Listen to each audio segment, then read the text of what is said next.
Shalom, Bapak Ibu Saudara yang dikasihi oleh Tuhan. Puji Tuhan, kita berjumpa kembali dalam program Renungan Keluarga Kristen. Kita bersyukur karena kasih setianya. Hari ini kita berjumpa kembali dan sungguh semua karena kedahsyatan Allah saja. Bapak Ibu Saudara, mari kita menyatukan hati kita untuk meminta pertolongan Tuhan sebelum kita merenungkan firman-Nya. Mari kita berdoa.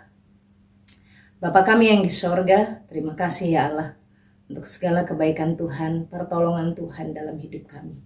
Terima kasih sepanjang kawal malam dalam lelah kami beristirahat di dalam topangan Tuhan. Terima kasih untuk pertolongan-Mu, pemeliharaanmu dalam kehidupan kami. Dalam segala aktivitas tangan-Mu kuat menopang kami, menjaga kami, melindungi kami dari segala yang jahat. Terima kasih Tuhan, kami terkagum akan Engkau dan perbuatan tangan-Mu yang luar biasa ini. Terima kasih Tuhan, kami mohon hari ini Engkau juga kembali memberkati kami dengan firman-Mu. Urapilah hamba-Mu, berkati Bapak Ibu Saudara, kami bersama-sama akan merenungkannya. Pimpinlah kami dan berikanlah hikmat-Mu bagi kami. Demi nama Tuhan Yesus Kristus. Amin. Bapak Ibu Saudara yang dikasihi oleh Tuhan, perikop perenungan kita hari ini dari Yehezkiel pasal 28 ayat 11 sampai ayat 19. Yehezkiel 28 ayat 11 sampai ayat yang ke-19. Saya akan membacakan untuk kita sekalian. Mari kita memperhatikannya. Demikianlah firman Tuhan. Lalu datanglah firman Tuhan kepadaku. Hai anak manusia, ucapkanlah suatu ratapan mengenai Raja Tirus dan katakanlah kepadanya. Beginilah firman Tuhan Allah, gambar dari kesempurnaan engkau, penuh hikmat dan maha indah. Engkau di Taman Eden, yaitu Taman Allah, penuh segala batu permata yang berharga. Yaspis merah, krisolit, dan yaspis hijau, permata pirus, krisopras, dan nefrit, lasurit, batu darah, dan malakit. Tempat tatahannya diperbuat dari emas dan disediakan pada hari penciptaanmu. Kuberikan tempatmu dekat kerub yang berjaga. Di gunung kudus Allah engkau berada dan berjalan-jalan di tengah batu-batu yang bercahaya-cahaya. Engkau tak bercela di dalam tingkah lakumu sejak hari penciptaanmu sampai terdapat kecurangan padamu. Dengan dagangmu yang besar, engkau penuh dengan kekerasan dan engkau berbuat dosa. Maka kubuangkan engkau dari gunung Allah dan kerub yang berjaga, membinasakan engkau dari tengah batu-batu yang bercahaya. Engkau sombong karena kecantikanmu, hikmatmu kau musnahkan demi semarakmu. Ke bumi kau kulempar, kepada raja-raja engkau kuserahkan, menjadi tontonan bagi matanya. Dengan banyaknya kesalahanmu dan kecurangan dalam dagangmu, engkau melanggar kekudusan tempat kudusmu. Maka aku menyalakan api dari tengahmu yang akan memakan habis engkau. Dan kubiarkan engkau menjadi abu di atas bumi, di hadapan semua yang melihatmu. Semua di antara bangsa-bangsa yang mengenal engkau kaget melihat keadaanmu. Akhir hidupmu mendahsyatkan dan lenyap selamanya engkau. Diberkati oleh Tuhan setiap kita yang membaca, merenungkan firman Tuhan dalam hidup tiap-tiap hari. Bapak Ibu Saudara yang dikasihi oleh Tuhan, nyanyian ratapan untuk Raja Tirus. Tuhan meminta Yehezkiel untuk mengucapkan suatu ratapan. Tuhan memerintahkan Yehezkiel untuk meratap, menyatakan ratapan ini kepada Raja Tirus. Kepadanya harus disampaikan nyanyian ratapan ini. Nyanyian kesedihan, nyanyian kepedihan, nyanyian kedukaan harus dinyanyikan untuk Raja Tirus. Padahal saat itu sebenarnya Tirus sedang dalam keadaan baik-baik saja, dalam kejayaannya. Bapak Ibu Saudara yang dikasihi oleh Tuhan, inilah yang disebut nubuatan. Hal yang belum terjadi namun Tuhan akan lakukan. Dan ini Tuhan beritahukan kepada Raja Tirus karena Yehezkiel diperintahkan untuk menyanyikan ratapan ini dan mengatakannya di depannya. Bapak Ibu Saudara, apa yang kita pelajari dari ratapan untuk Raja Tirus ini? Ini isinya tentang apa? Kalau kemarin kita bersama belajar tentang bagaimana Tuhan menubuatkan akan melawan Raja Tirus. Tapi kali ini spesial, ini adalah nyanyian ratapannya. Jadi sesudah Tuhan menyampaikan nubuatan untuk melawan Tirus, Tuhan menyampaikan bahwa betapa pedih hatinya, betapa berduka karena akhirnya Raja Tirus menghadapi masa yang sangat sulit. Dihancurkan oleh Tuhan. Bapak ibu saudara yang dikasih oleh Allah, ada dua hal yang disebutkan, dikatakan gambar dari kesempurnaan engkau. Raja Tirus dalam keberadaannya merupakan gambaran dari dua kesempurnaan. Kesempurnaan apa? Ayat yang ke-12 menjelaskan tentang penuh hikmat dan maha indah. Kecerdasannya tinggi melebihi Daniel.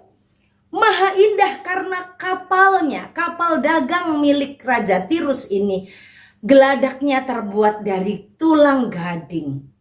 Kayu-kayunya dari pohon aras, dari kayu sanobar, kayu yang tangguh, kayu yang kuat. Maha indah. Karena kapal-kapal itu bukan berisi barang-barang kayu. Tidak, bukan kayu-kayu biasa. Atau jualannya adalah binatang-binatang. Tidak. Jualannya adalah permata-permata yang berharga. Maka disebut kesempurnaan, gambaran kesempurnaan itu ada di Raja Tirus. Tetapi sebagai gambaran dari kesempurnaan, bukan hanya kesempurnaan maha indah, bukan hanya kesempurnaan penuh hikmat, tapi digambarkan dan dijelaskan Tuhan, ku berikan tempatmu dekat kerub yang terjaga, di gunung kudus Allah engkau berada. Bapak Ibu, kalau memperhatikan Alkitab buku, ada dalam peta di mana letak Tirus. Tirus itu sebenarnya adalah tetangga yang berdampingan ya dengan tanah milik kepunyaan Tuhan. Tuhan yang menempatkan Tirus ada di situ, dekat dengan Tuhan, dekat dengan umat Tuhan. Mereka pastilah mendengar. Kalau kita mengingat di dalam Injil Matius dituliskan ada perempuan Tirus dan Sidon itu ya. Bagaimana dia tidak pernah datang ke bait Allah, tapi mendengar dari cerita orang tentang Tuhan Yesus. Dan dia yang memiliki anak yang sakit, dia datang mencari Yesus untuk anaknya mengalami kesembuhan. Tuhan menguji imannya dan dia akhirnya tetap percaya kepada Tuhan sehingga anaknya disembuhkan. Ini perempuan dari Tirus. Perempuan dari Tirus dan Sidon berdekatan, sangat dekat. Sebenarnya Raja Tirus ini sangat dekat untuk mendengar cerita-cerita tentang Tuhan. Dari penciptaanmu engkau sudah ditempatkan di situ. Engkau dijaga di situ. Ku berikan kerub yang berjaga. Di gunung kudus Allah engkau berada. Berjalan-jalan di tengah batu-batu yang bercahaya.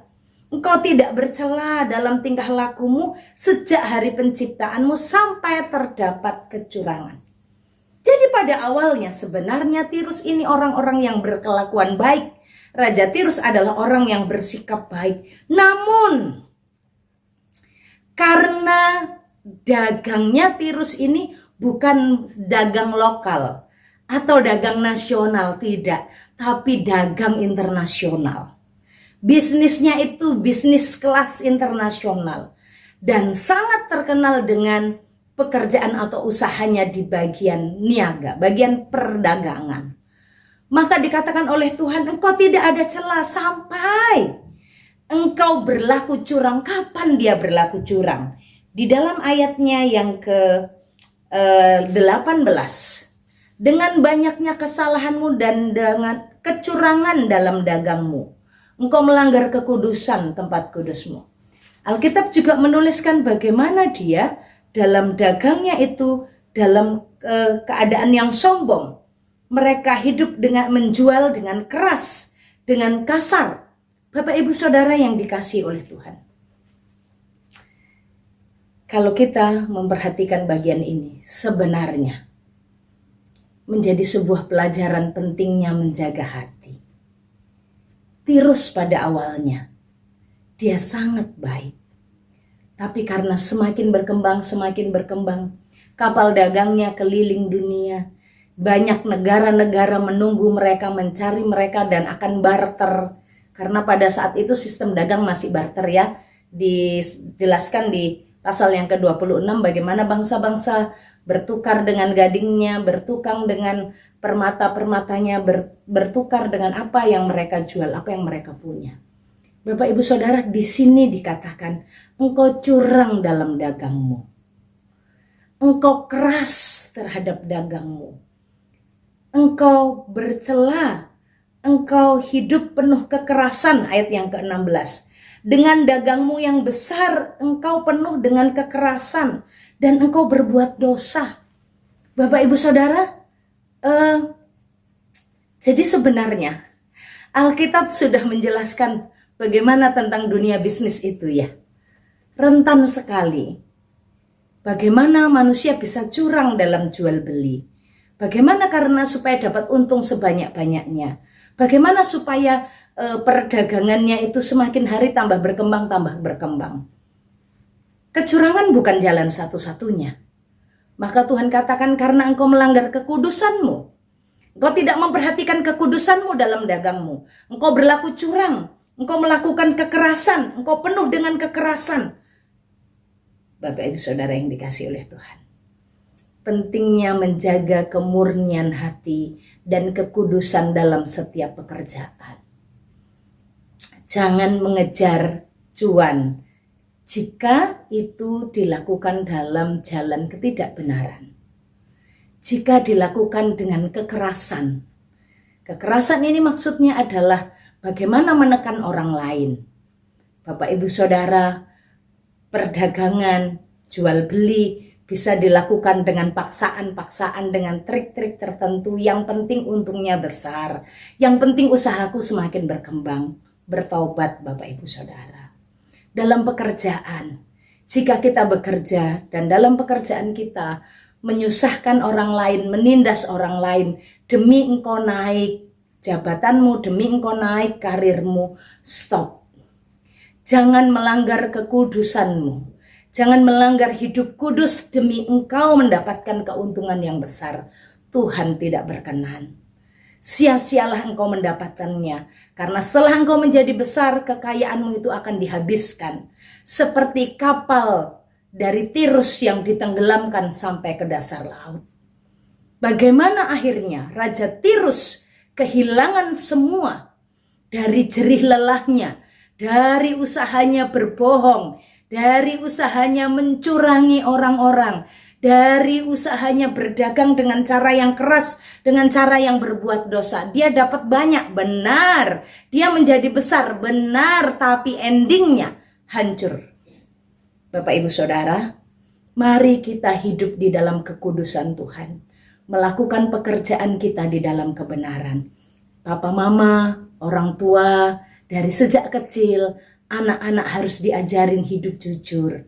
Anak-anak harus diajari bagaimana mereka supaya dapat nilai baik. Bukan dengan mencontek, bukan dengan cara curang. Karena kalau dari kecil sudah terlatih hidup curang, terlatih ambisius, dia akan bisa nendang orang lain, nyingkirkan siapa saja asal dia nomor satu. Itu nggak langsung tiba-tiba besar menjadi begitu, tidak.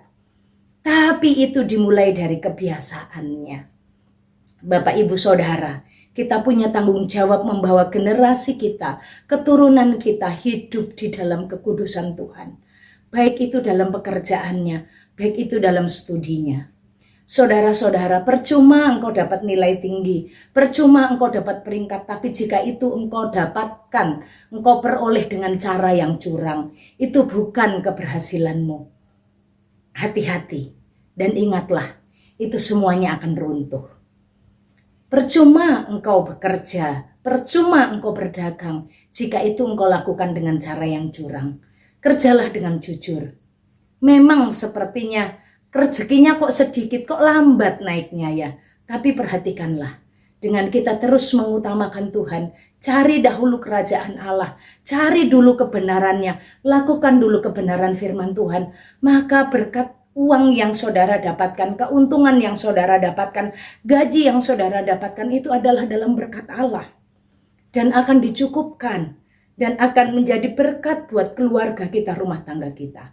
Ibu-ibu, jangan memanasi hati bapak-bapak sehingga bapak-bapak di tempat kerjanya akhirnya bisa terpancing untuk korupsi. Akhirnya bagaimanalah caranya, yang penting aku dapat uang banyak-banyak. Daripada nanti sampai rumah diomelin sama istri, kok nggak dapat-dapat, kok uangnya sedikit terus, kok nggak pernah tambah-tambah. Gimanalah caranya ya? Bisa dengan cara mencuri, mengambil barang perusahaan dijual di luar. Atau Bapak Ibu bisa mengambil cara-cara yang lain, memakai cara-cara yang tidak kudus. Hati-hati, istri-istri, doakanlah suamimu saat bekerja, supaya hidup di dalam kebenaran, dan bukan untuk menumpuk sebanyak-banyaknya. Karena jika itu ditumpuk dalam kecurangan, itu pun akan berakhir pada kehancuran. Biarlah dengan apa adanya, tapi keluarga kita ada di dalam kebenaran, kekudusan, dan dalam berkat Allah. Mari kita bersama menjalani hidup ini di dalam berkat Tuhan, di dalam kebenaran dan kekudusan. Mari kita berdoa. Bapa kami yang di sorga, terima kasih ya Allah. Hari ini kami diingatkan bagaimana kami untuk hidup benar di hadapan Tuhan. Untuk tidak curang, untuk tidak sombong, untuk tidak mengejar kebanggaan dan pencapaian dengan cara yang tidak benar. Tuhan tolong kami untuk terus menjaga hati, pekerjaan, pelayanan, semuanya kami lakukan dalam kekudusan. Tuhan berkati Bapak Ibu Saudara dalam pergumulan masing-masing, kesehatan mereka, pekerjaan mereka, keluarga mereka. Tuhan berkati. Kami melangkah sepanjang hari ini ya Allah di dalam berkat-Mu. Arahkan hatimu kepada Tuhan dan terimalah berkat-Nya. Tuhan memberkati engkau dan melindungi engkau. Tuhan menyinari engkau dengan wajah-Nya dan beri engkau kasih karunia. Tuhan menghadapkan wajah-Nya kepadamu dan memberi engkau damai sejahtera dari sekarang sampai selama-lamanya. Amin. Shalom, Tuhan Yesus memberkati.